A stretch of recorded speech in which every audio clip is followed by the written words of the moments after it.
আসসালামু আলাইকুম প্রিয় ছাত্ররা, কেমন আছো তোমরা?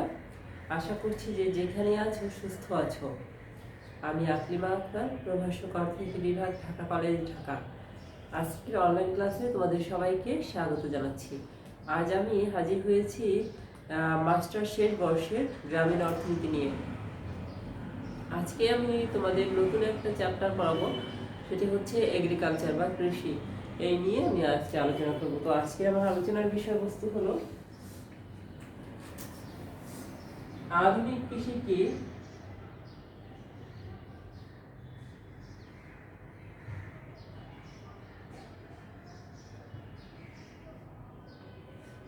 আধুনিক কৃষির বৈশিষ্ট্য সমূহ। আধুনিক কৃষির বৈশিষ্ট্য সমূহ।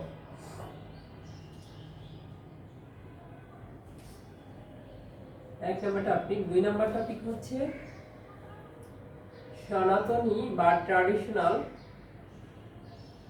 সনাতনী কৃষি।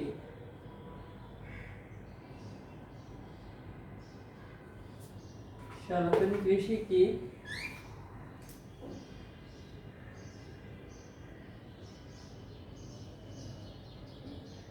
এর বৈশিষ্ট্য সমূহ।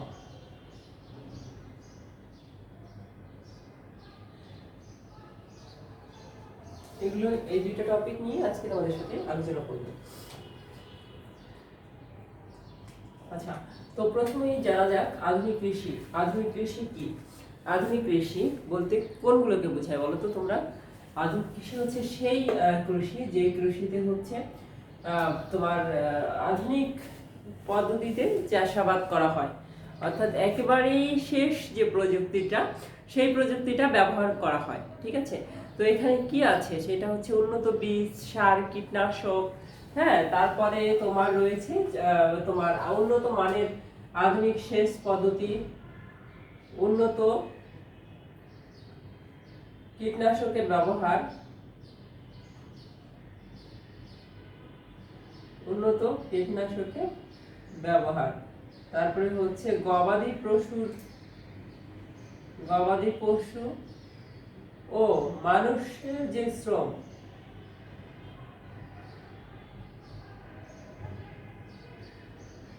মনুষ্য শ্রমের গবাদি পশু মনুষ্য শ্রমের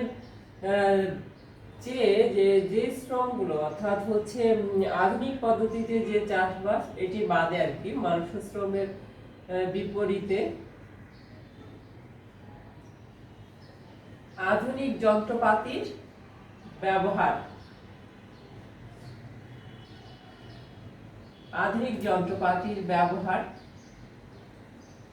তারপর তোমার হচ্ছে জমির উর্বরা শক্তি বজায়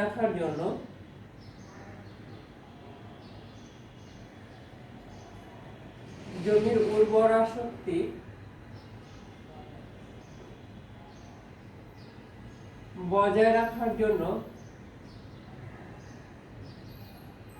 বিজ্ঞানসম্মত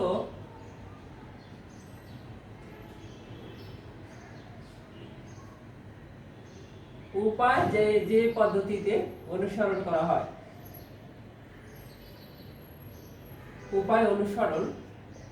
তারপরে আমরা দেখছি হচ্ছে উৎপাদিত পণ্য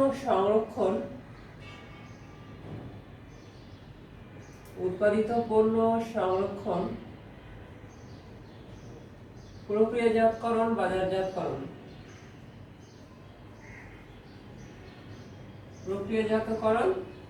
বাজারজাতকরণ,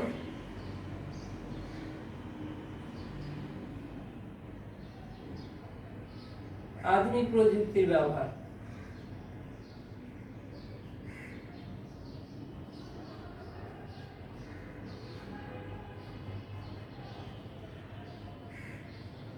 তো প্রিয় ছাত্ররা, একটা জিনিস লক্ষ্য করো যে আধুনিক কৃষি বলতে আমরা শুধুমাত্র নরমালি বলে দিলেই হবে না যে হচ্ছে উন্নত বীজ, সার, কীটনাশক এগুলোর ব্যবহার করলেই হচ্ছে আধুনিক কৃষি। এদিকে আমরা একটু ডিটেল ভেঙে বলবো যে হ্যাঁ, উন্নত কীটনাশকের এখানে ব্যবহার করতে হবে, গবাদি পশু আর মানুষের শ্রমের বিপরীতে আধুনিক যন্ত্রপাতি ব্যবহার করতে হবে, যদি যে কৃষিতে ব্যবহৃত হয়। জমির উর্বরা শক্তি বজায় রাখার জন্য বিজ্ঞানসম্মত উপায় অনুসরণ করা। যে কৃষিতে জমির উর্বরা শক্তি বজায় রাখার জন্য একটা বিজ্ঞানসম্মত উপায় অনুসরণ করা হবে। এবং উৎপাদিত পণ্য সংরক্ষণ, প্রক্রিয়াজাতকরণ ও বাজারজাতকরণে আধুনিক প্রযুক্তির ব্যবহার। আবার দেখি যে হচ্ছে উন্নত বীজ, সার, কীটনাশক, এগুলো তো আছেই। উন্নত বীজ, সারের ব্যবহার করলে আমরা বলছি যে এটা হচ্ছে আধুনিক কৃষি, অর্থাৎ এটি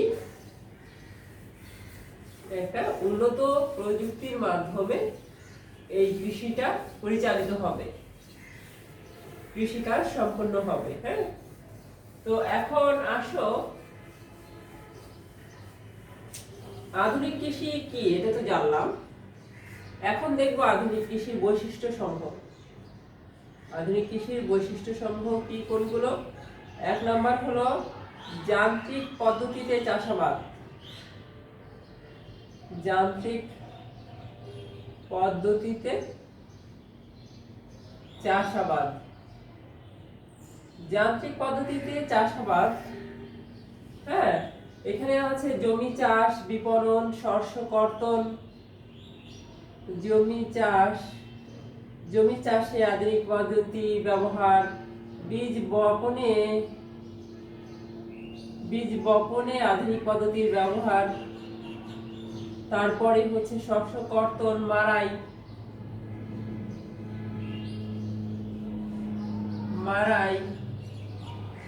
হ্যাঁ, পানি সেচ।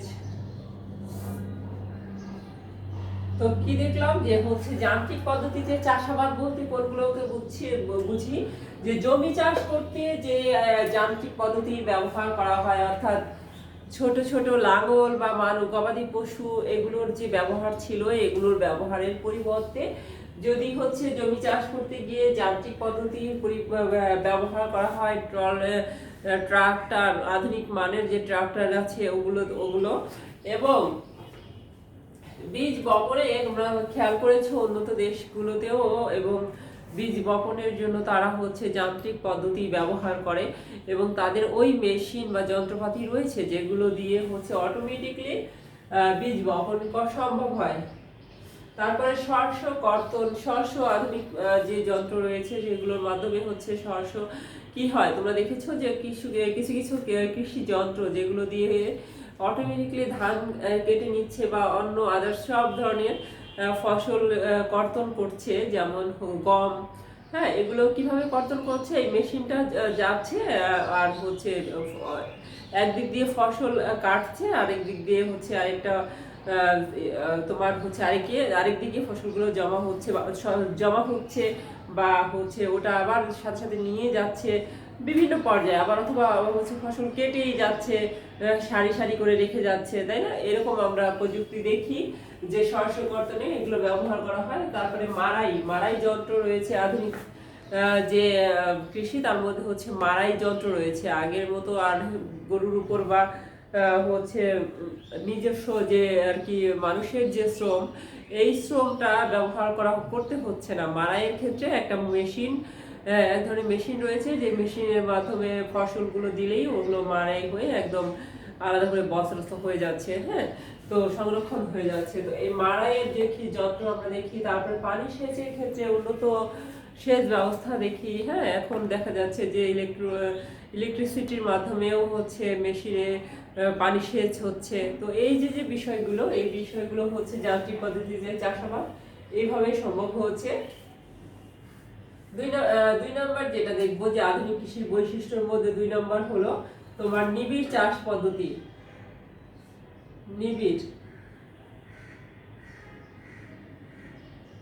নিবিড় চাষ পদ্ধতি যদি তোমরা খেয়াল করো তাহলে দেখবা যে নিবিড় চাষ পদ্ধতির ক্ষেত্রে দেখা যাচ্ছে যে অনেক বেশি শ্রম সেখানে কাজে লাগছে। হ্যাঁ, মানুষের নিয়োগটা অনেক বেশি, এবং সেখানে হচ্ছে উৎপাদনের পরিমাণটাও অনেক বেশি। হ্যাঁ, তো এটাই হচ্ছে যে নিবিড় চাষ পদ্ধতি যদি চাষাবাদ করা হয় তাহলে কর্মসংস্থান যেমনি সৃষ্টি হবে, সেই একইভাবে তোমার উৎপাদনের পরিমাণটাও আগের চেয়ে অনেক বেশি পরিমাণ বাড়বে। এই কারণে নিবিড় চাষ পদ্ধতিটা আধুনিক যে কৃষি তার অন্যতম একটা বৈশিষ্ট্য হচ্ছে নিবিড় পদ্ধতিতে চাষাবাদ। 3 নম্বর যে বৈশিষ্ট্য সেটি হচ্ছে উন্নত বীজের ব্যবহার। উন্নত বীজ এর ব্যবহার। উন্নত বীজ ছাড়া কি সম্ভব কোনো ফসল ফলানো, বা ফলালেও সেটার উৎপাদন কতটুকু পরিমাণ, এটা একটা প্রশ্ন থেকে যায়। তো এখানে দেখো যে উন্নত বীজ সেইগুলো যেগুলোর মাধ্যমে, যেগুলো ব্যবহার তোমার বপন করার পরে তোমার কীটনাশক বলো, তারপরে আদার্স যে খরা, হ্যাঁ, এইগুলোর ফলেও এই উন্নত বীজগুলো টিকে থাকে, অর্থাৎ উৎপাদন করতে তারা সক্ষম হয়। বিভিন্ন প্রতিকূলতা পেরিয়েও হচ্ছে উন্নত বীজ ফসল ফলে। উন্নত বীজ ব্যবহারের ফলে যেমন উৎপাদনের পরিমাণ বৃদ্ধি পায়, ফসল ভালো মানের ফসল পাওয়া সম্ভব হয়। হ্যাঁ, উন্নত বীজ ব্যবহারের ফলে তোমার দেখা যায় কি প্রোডাকশন আগের চেয়ে অনেক বেশি পরিমাণে বেড়ে যায়। ঠিক আছে, তো এই উন্নত বীজ তোমার আধুনিক কৃষির একটা অন্যতম বৈশিষ্ট্য। 4 নম্বর যে বৈশিষ্ট্যটা সেটা হচ্ছে শস্যের বহুধাকরণ।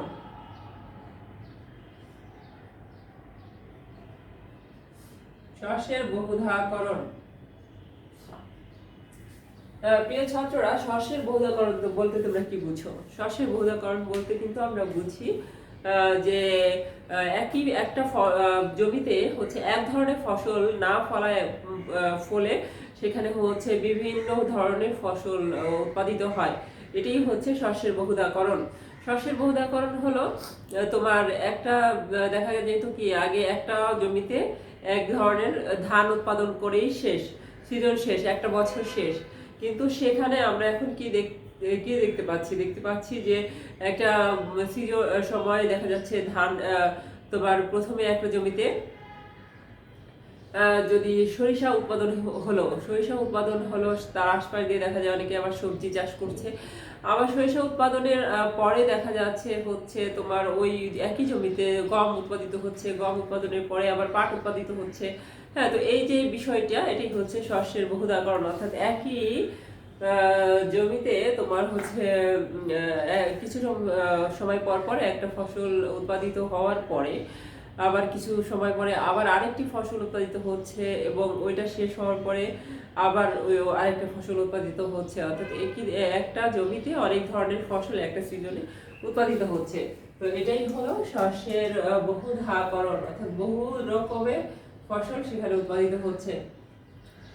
আধুনিক কৃষির আরেকটা 5 নম্বর বৈশিষ্ট্য হচ্ছে যৌথ বাণিজ্যিক খামার ব্যবস্থা। যৌথ ও বাণিজ্যিক খামার ব্যবস্থা।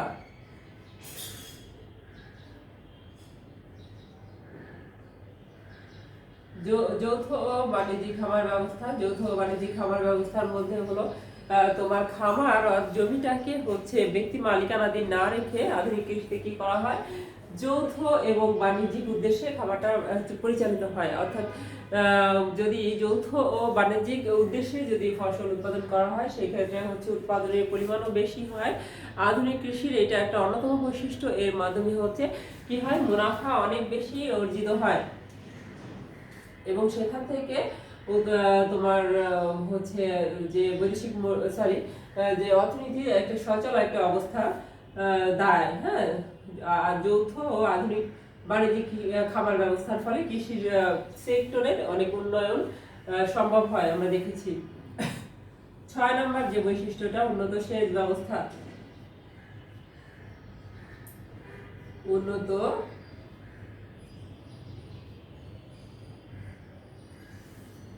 কৃষি এখন আর হচ্ছে প্রকৃতির উপর নির্ভরশীল না থেকে উন্নত সেচ ব্যবস্থার মাধ্যমে অনেক বেশি এগিয়ে যাচ্ছে এবং যাবে। যেমন উন্নত সেচ ব্যবস্থা বলতে কি বুঝি?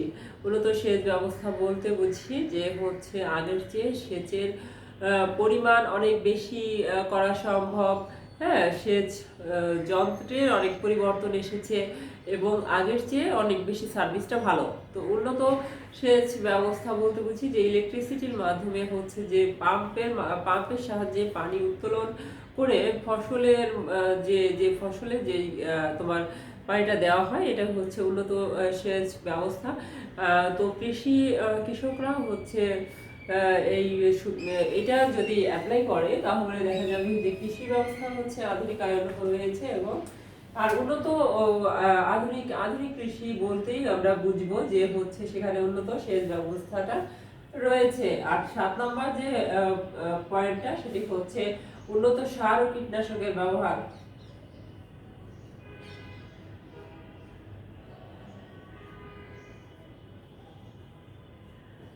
উন্নত সার ও কীটনাশকের ব্যবহার। তোমরা একটা জিনিস লক্ষ্য করো যে উন্নত সার আর যদি কীটনাশক যদি ব্যবহার করা হয় তাহলে বুঝবো যে হচ্ছে এটা আধুনিক কৃষি। হ্যাঁ, তো উন্নত সার বলতে শুধুমাত্র কি হচ্ছে জৈব সারকে বুঝবো বা ইউরিয়া, সেটা কিন্তু না যে শুধুমাত্র হচ্ছে গবাদি পশুর গোবর টোবর বা পচনশীল কোনো কিছু আমরা জমিতে স্প্রে করলাম সেটাই হচ্ছে উন্নত সার, এটা কিন্তু না। উন্নত সার বলতে বুঝি হচ্ছে রাসায়নিক সার, হ্যাঁ, ইউরিয়া, রাসায়নিক জৈব, এইসব মিলিয়ে বুঝি যে উন্নত সার। তো উন্নত সার যখন অ্যাপ্লাই করা হয় জমিতে তখন দেখা যায় যে ফসলের ফলনটা আগের চেয়ে অনেক বেশি বেড়ে যায় এবং জমির উর্বর ঠিক থাকে। হ্যাঁ, তো ফসল আগের চেয়ে যদি বেড়ে যায় তো উন্নত সারের মাধ্যমে কিন্তু এটা হচ্ছে সম্ভব হয়। আর কীটনাশকের ব্যবহার, যদি ফসলি জমিতে যদি কীটনাশক না ব্যবহার করা হয় তখন দেখি যে তোমার কীটনাশক কম ব্যবহার ফলে তোমার অনেক কীটপতঙ্গ তোমার ফসলটাকে নষ্ট করে ফেলছে। যখন এই কীটনাশকের ব্যবহারটা করা হয় তখন এই ফসলটা নষ্ট হয় না এবং আগের চেয়ে অনেক বেশি পরিমাণে উৎপাদিত হয়। ঠিক আছে, তো এটাই যে হচ্ছে উন্নত কৃষি, আধুনিক কৃষি বলতে বুঝবো যে উন্নত সার ব্যবহার হয়েছে, সেখানে কীটনাশকের ব্যবহার হয়েছে। হ্যাঁ, এটা আর হলো এখন আমরা দেখবো হচ্ছে 8 নম্বর পয়েন্ট আধুনিক কৃষি। 8 নম্বর যে পয়েন্ট সেটা হচ্ছে তোমার উন্নত বিপণন ব্যবস্থা। এর আগে আমি যেটা দেখবো সেটা হলো শস্যের তীব্রতা। শস্যের তীব্রতা বলতে শস্যের বহুধা-করণের সাথে কিছুটা মিলে যায়। যেমন হচ্ছে শস্যের তীব্রতা কখন হয়, যখন শস্যের আধিক্য হয় তখনই তো শস্যের তীব্রতা হয়, তাই না? তো শস্যের আধিক্যটা কখন হবে, যখন অনেক ধরনের ফসল একটা কৃষি জমিতে ফলবে, উৎপাদিত হবে। তো যখন একটা জমিতে হচ্ছে তোমার অনেক বেশি পরিমাণে ফসল উৎপাদিত হচ্ছে, যেমন একটা জমিতে এক বছরে একটা ফসল উৎপাদিত না হয়ে কয়েক জাতের ফসল উৎপাদিত হয়, তখন সেই অবস্থাটাই হচ্ছে যে শস্যের তীব্রতা। তখন লক্ষ্য করা যাচ্ছে যে অনেক ধরনের ফসল আমরা দেখতে পাচ্ছি, ফসলের জমি থেকে অনেক ধরনের ফসল আসছে। তো এই যে যখন এই অনেক আধিক্য হয়, শস্যের আধিক্য হয়, সেটাই হচ্ছে শস্যের তীব্রতা। এটা আমরা আধুনিক কৃষিতে লক্ষ্য করব। 9 নম্বর যে পয়েন্ট সেটি হচ্ছে উন্নত বিপণন ব্যবস্থা। উন্নত বিপণন ব্যবস্থা। প্রিয় ছাত্ররা, এটা লক্ষ্য করো যে উন্নত বিপণন ব্যবস্থা বলতে কোনটাকে বুঝি। উন্নত বিপণন ব্যবস্থা হচ্ছে সেই বিপণন ব্যবস্থা যেখানে হচ্ছে কৃষক খুব সহজে গুদামজাতকরণ করে রাখতে পারে, তাদের হচ্ছে যাতায়াত ব্যবস্থা, পরিবহন ব্যবস্থা ভালো। হ্যাঁ, সহজেই হচ্ছে ফসল তারা হচ্ছে দোকানে নিয়ে যেতে পারবে, মার্কেটে নিয়ে যেতে পারবে তাদের উৎপাদিত ফসল। তো এটা যখন তারা পারবে তারপরে কি হচ্ছে যে তাদের গুদামজাতকরণ করে রাখতে পারবে ফসল। হ্যাঁ, এই যখন এরকম একটা অবস্থা হবে যে যখন বিপণন ব্যবস্থাটা ভালো হবে, উন্নত হবে, সেই অবস্থাতে কি হবে, শস্যের কৃষকরা অনেক বেশি লাভবান হবে। এটাই হচ্ছে আধুনিক কৃষির অন্যতম একটা বৈশিষ্ট্য যে উন্নত বিপণন ব্যবস্থা সেখানে থাকবে, কৃষকরা ক্ষতিগ্রস্ত না হয়, মধ্যস্বত্বভোগীদের হাতে তারা জিম্মি না হয়ে থাকে। হ্যাঁ, তারা বাজার সম্পর্কে তাদের জ্ঞান যেন থাকে, তাদের তথ্যের যেন অ্যাভেলেবিলিটি থাকে, তারা যেন সহজেই হচ্ছে সব ধরনের তথ্য তারা জানতে পারে। হ্যাঁ, কৃষি সম্পর্কিত সমস্ত ধরনের তথ্য তাদের কাছে থাকে, এই একটা ব্যাপার। এটি হচ্ছে আধুনিক কৃষির অন্যতম একটি বৈশিষ্ট্য যে সেখানে উন্নত বিপণন ব্যবস্থা থাকবে। তো তো এই ছিল আধুনিক কৃষির প্রধান প্রধান বৈশিষ্ট্য সমূহ। আমি এখন আলোচনায় চলে যাব 2 নম্বর টপিকে।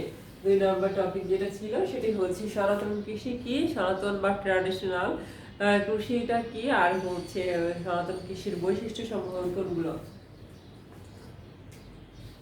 সনাতন কৃষি, সনাতন কৃষি বলতে তোমরা কি বুঝো বলো তো? সনাতন কৃষি, সনাতনী কৃষি, সনাতন কৃষি বলতে বুঝি যে কৃষি শুধুমাত্র নিজেদের চাহিদা মেটানোর জন্য নিজেদের জমি চাষাবাদ করা হয় পরিবারের লোকজন নিয়ে ক্ষুদ্র পরিমণ্ডলে, এবং এটা শুধুমাত্র জীবন নির্বাহের জন্য। হ্যাঁ, তো এই যে এবং সেখানে হচ্ছে নিজস্ব শ্রম ব্যবহার করা হয়, এবং সেখানে গবাদি পশু চাষাবাদের ক্ষেত্রে এবং নিজস্ব শ্রম এটাই ব্যবহার করা হয়। সেখানে উন্নত কোনো সার থাকে না, কীটনাশক থাকে না, বীজ থাকে না। হ্যাঁ, সেখানে শুধুমাত্র এই জৈব সারের উপর নির্ভর করে। হ্যাঁ, তো এই বিষয়গুলো যে কৃষিতে লক্ষ্য করা যায় সেটাই হচ্ছে ট্র্যাডিশনাল বা সনাতনী কৃষি। সনাতনী কৃষিতে হচ্ছে বাণিজ্যিক উদ্দেশ্য তেমন থাকে না, সেখানে শুধুমাত্র একটু হচ্ছে উৎপাদন, তারা কি করে কিছু ফসল তারা বাজারে নেয় এবং সেটা দিয়ে তারা জীবন নির্বাহের জন্য মেইনলি এই কৃষিটা কাজটা করা হয়। আচ্ছা, তো সনাতনী কৃষির অন্যতম প্রথম বৈশিষ্ট্যটা হলো তোমার ক্ষুদ্র আকারের পারিবারিক খামার।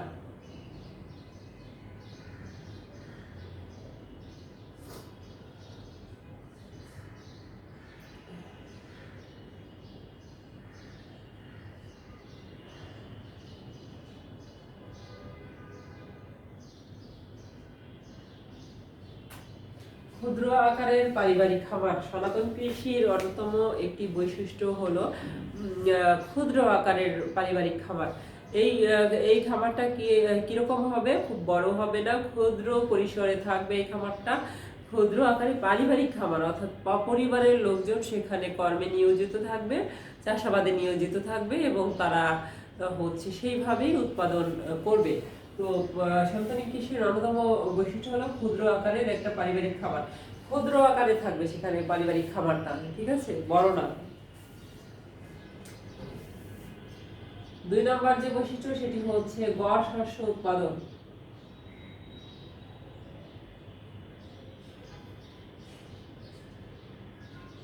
এখানে গড় শস্য উৎপাদন বলতে বুঝি যে পরিবারের লোকজন হচ্ছে যে ফসলটা উৎপাদন করবে এটা গড় বা অ্যাভারেজে অনেক কম থাকবে, ঠিক আছে। আর যে বাইরে থেকে তারা যে ভাড়া করা শ্রমিক নিবে সেটা হচ্ছে তারাও বেশি তারা একটা খুব একটা দক্ষ না। হ্যাঁ, তো এই ক্ষেত্রে কি হবে যে তাদের গড় শস্য উৎপাদনের পরিমাণটা থাকবে নিম্ন পর্যায়ে। কলা কৌশলের ব্যবহার।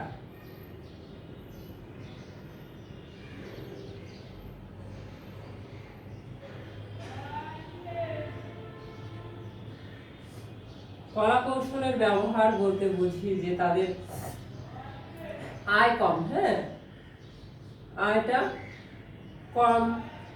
আয় কম থাকার কারণে তারা হচ্ছে উন্নত যে কলা কৌশল রয়েছে সেইগুলো তাদের কৃষিকাজে অ্যাপ্লাই করতে পারবে না। হ্যাঁ, এই জন্য আয় কম থাকার কারণে তারা সেই উন্নত কলা কৌশল ব্যবহারে সক্ষম হয় না। আরেকটি হচ্ছে যাতায়াত ব্যবস্থা।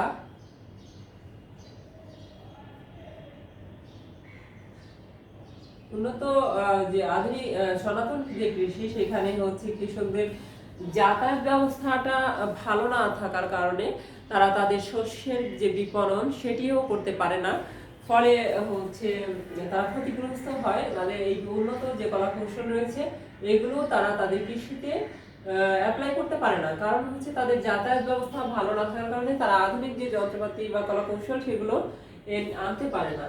2 নম্বর, তারপরে হচ্ছে অশিক্ষিত কৃষক।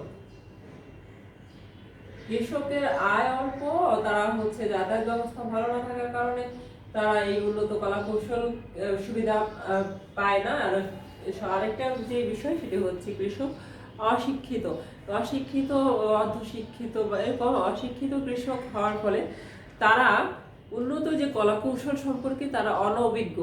আরেকটা হলো যে তোমার তাদের এই তথ্যের অভাব, তথ্যের অভাব, তাদের কাছে যথেষ্ট তথ্যের অভাব রয়েছে যে উন্নত কলা কৌশল এটা হচ্ছে তারা কিভাবে পাবে, হ্যাঁ, কম খরচে পাবে বা অনেক সময় বিনামূল্যে সম্ভব না, কম খরচে পাবে।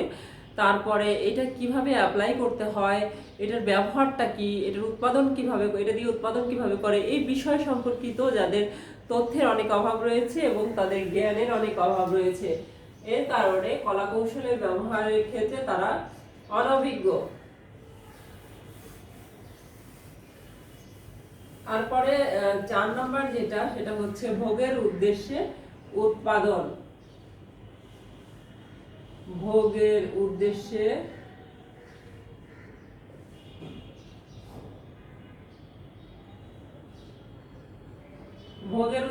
উৎপাদন। তো এখানে একটা জিনিস লক্ষ্য করো যে সনাতনী যে কৃষি সেটা হচ্ছে তারা ভোগের উদ্দেশ্যেই কেবলমাত্র উৎপাদনটা করে থাকে। এখানে যদি একটা জিনিস চিত্রের সাহায্যে বিষয়টা যদি লক্ষ্য করো, যে ভূমি অক্ষে যদি চাল এবং লম্ব অক্ষে যদি সবজি ধরি, সেক্ষেত্রে দেখবো যে এটা হলো IC1, IC2, IC3। এটা হচ্ছে ভোগের নিরপেক্ষ রেখা। এই যে IC1, IC2, IC3, এই তিনটি হচ্ছে ভোগ নিরপেক্ষ রেখা। ভোগ নিরপেক্ষ রেখা, হ্যাঁ। সেখানেই হচ্ছে দেখো এটা হলো A নাম্বার চিত্র, আর B নাম্বার চিত্রে যদি লক্ষ্য করো,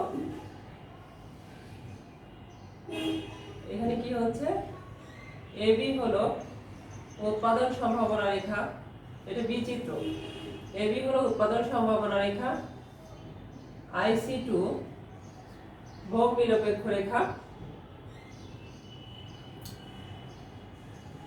এখানে যে M বিন্দুটা রয়েছে এটি কি উৎপাদন ও ভোগ ভারসাম্য M বিন্দুতে হবে, উৎপাদন আর ভোগ, হ্যাঁ। এই যে উৎপাদন সম্ভাবনা রেখা আমরা জানি AB, আর যে ভোগ নিরপেক্ষ রেখা IC1। তো এখানে উৎপাদন ও ভোগের ভারসাম্যটা হচ্ছে M।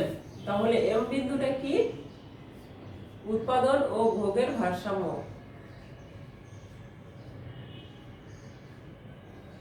উৎপাদন ও ভোগের ভারসাম্য নির্দেশ করছে M বিন্দু দ্বারা, হ্যাঁ।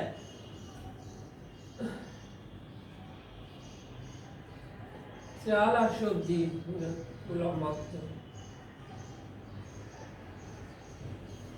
আচ্ছা, উৎপাদন M বিন্দুতে কি লক্ষ্য করা, কি নির্দেশ করা হয়েছে যে উৎপাদন ও ভোগের ভারসাম্য M বিন্দু দেখিয়েছে, যেখানে উভয় দ্রব্যের প্রান্তিক বিকল্পায়ন হার প্রান্তিক রূপান্তর হারের সমান হবে। এখানে কি হবে, উভয় দ্রব্যের চাল আর সবজি, ওই উভয় দ্রব্যের তোমার প্রান্তিক বিকল্পায়ন হার এবং এদের প্রান্তিক রূপান্তরের হারের, প্রান্তিক বিকল্পায়ন যে হার রয়েছে এটা প্রান্তিক রূপান্তর হারের সমান হবে, হ্যাঁ, প্রান্তিক রূপান্তরের হারের সমান হবে। এভাবে ক্ষুদ্র কৃষকের উৎপাদন ও ভোগ সিদ্ধান্তের বেলায় প্রান্তিক হারের ভূমিকা থাকলেও দ্রব্যের আপেক্ষিক মূল্যের তেমন কোনো, এখানে কি হয় না, আপেক্ষিক দ্রব্যের যে আপেক্ষিক মূল্য রয়েছে, দ্রব্যের আপেক্ষিক মূল্যের তেমন পরিবর্তন হয় না। দ্রব্যের আপেক্ষিক মূল্যে তেমন কোনো পরিবর্তন হয় না, ঠিক আছে। তো ভোগের উদ্দেশ্যে উৎপাদন, এখানে শুধুমাত্র ভোগের উদ্দেশ্যেই উৎপাদন করা হয়, ঠিক আছে।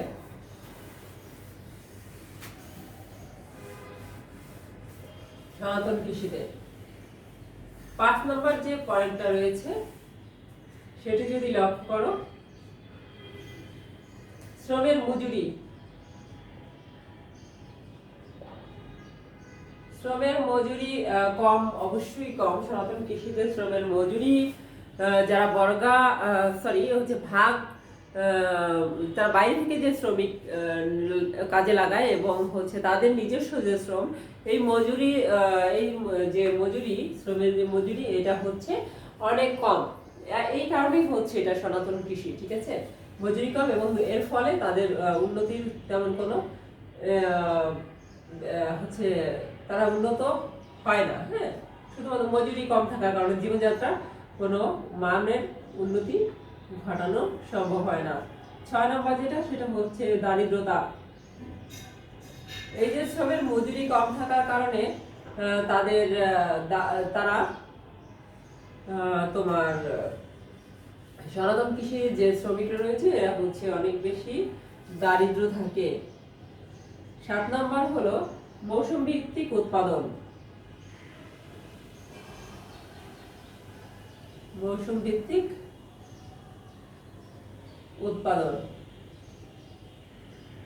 এখানে কি দেখা যাচ্ছে যে সনাতন কৃষিতে অবশ্যই শস্যের বহুজাকালন থাকে না এবং একটা সিজনে তারা একটা ফসল উৎপাদন করে। এখানে মৌসুম ভিত্তিক উৎপাদিত হয়, বাকি সময়ে বন্যা থাকে অথবা যে কোনো ধরনের প্রতিকূলতা থাকে, এর কারণে তাদের কৃষির উন্নতি সম্ভব হয় না। ঝুঁকি, আমি লাস্ট যে পয়েন্ট সেটা হচ্ছে 8 নম্বর পয়েন্ট, সনাতন কৃষির বৈশিষ্ট্য। 8 নম্বর পয়েন্ট যেটা, সেটা হচ্ছে ঝুঁকি ও অনিশ্চয়তা।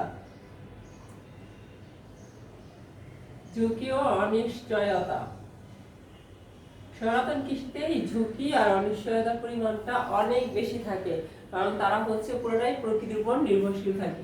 এটি আমরা চিত্রের সাহায্যে দেখব যে ঝুঁকি আর অনিশ্চয়তা কিভাবে। ভূমি অক্ষে দেখি সময়, আর লম্ব অক্ষে কিউ আর সি উৎপাদন এবং ভোগ। হ্যাঁ, আর এখানে দেখো এটা হলো এম সি আর, এটা মিনিমাম কনজাম্পশন তোমার রিকোয়ারমেন্ট, অর্থাৎ এমসিআর দিয়ে দেখায় ন্যূনতম প্রয়োজনীয় ভোগ।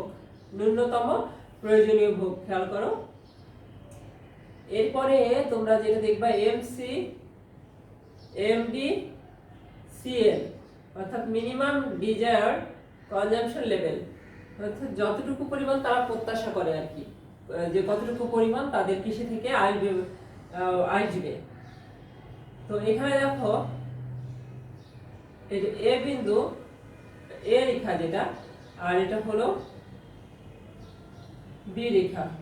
তো এই যে যে চিত্র, এই চিত্রতে লক্ষ্য করা যাচ্ছে যে তোমার এ চিত্রে তোমার এ বি হলো কৃষি, পারিবারিক উৎপাদন ও ভোগ ব্যয় ওঠানামা সময় ব্যবধান প্রকাশ করে। আচ্ছা, তো এখানে একটা জিনিস লক্ষ্য করো যে এখানে ঝুঁকির পরিমাণ এ চিত্রে এ বিন্দুতে ঝুঁকির পরিমাণটা বি বিন্দুর চেয়ে তোমার বেশি, ঠিক আছে। কারণ হচ্ছে এটা এমসিআর, অর্থাৎ মিনিমাম যে ভোগ, প্রয়োজনীয় যে ভোগ, এটার খুব কাছাকাছি অবস্থান করছে, ঠিক আছে। এই জন্য বি রেখা অপেক্ষা এ যে রেখা, এটা হচ্ছে এখানে ঝুঁকির পরিমাণটা বেশি লক্ষ্য করা যাচ্ছে। আচ্ছা, বি চিত্র সেম, ভূমি অক্ষের সময়, লম্ব অক্ষে হচ্ছে তোমার কিউসি, অর্থাৎ উৎপাদন আর ভোগ। হ্যাঁ, এখানে একটা জিনিস তোমরা লক্ষ্য করবা যে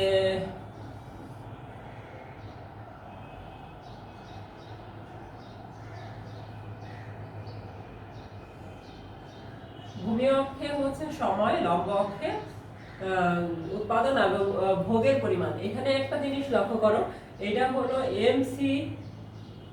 এমডিসিএল, অর্থাৎ এটা হচ্ছে যতটুকু পরিমাণ তারা প্রত্যাশা করে সেই ভোগটা, আর হচ্ছে এখানে ন্যূনতম প্রয়োজনীয় ভোগ, মিনিমাম কনজাম্পশন রিকোয়ারমেন্ট। এখানে এই চিত্রে, বি চিত্রে একটা জিনিস লক্ষ্য করো, বি চিত্রে দেখা যাচ্ছে যে এ যে রেখাটা, এটা হচ্ছে এমসিএ এর অনেক উপরে অবস্থান করছে। এই কারণে এই বি রেখাতে পি রেখার তুলনায় এ রেখাতে ঝুঁকির পরিমাণটা এখানে হচ্ছে বেশি, সরি কম, ঝুঁকির পরিমাণটা এখানে কম, কারণ এটা এমসিআর এর একটু অনেকটা উপরে অবস্থান করছে। তো এইভাবেই হচ্ছে ঝুঁকি আর অনিশ্চয়তা দেখি যে ভোগের ক্ষেত্রে ঝুঁকি আর অনিশ্চয়তা সনাতন কৃষিতে অনেক বেশি লক্ষ্য করা যায়। ঝুঁকি অনিশ্চয়তা সেখানে থাকবে, এটাই সনাতনী কৃষি। সেখানে ঝুঁকি না থাকলে তাদের অবশ্যই ঝুঁকি আছে, যেমন তারা প্রকৃতির উপর পুরোটাই নির্ভর করে। যদি হচ্ছে বৃষ্টি হয় তাহলে ফসল ভালো হবে, খরা হলে ফসল নষ্ট হয়ে যাবে। তাদের আদার্স কোনো সিস্টেম ছিল না যেটা দিয়ে তারা তাদের কৃষিটাকে সুন্দর মতো স্মুথলি চালিয়ে নিতে পারে। এই কারণেই হচ্ছে সনাতন কৃষিটা অনেক পিছিয়ে ছিল। তো আজকে আমার আলোচনার বিষয় এই পর্যন্তই ছিল। ভালো থেকো তোমরা, ধন্যবাদ তোমাদের সবাইকে, আল্লাহ হাফেজ।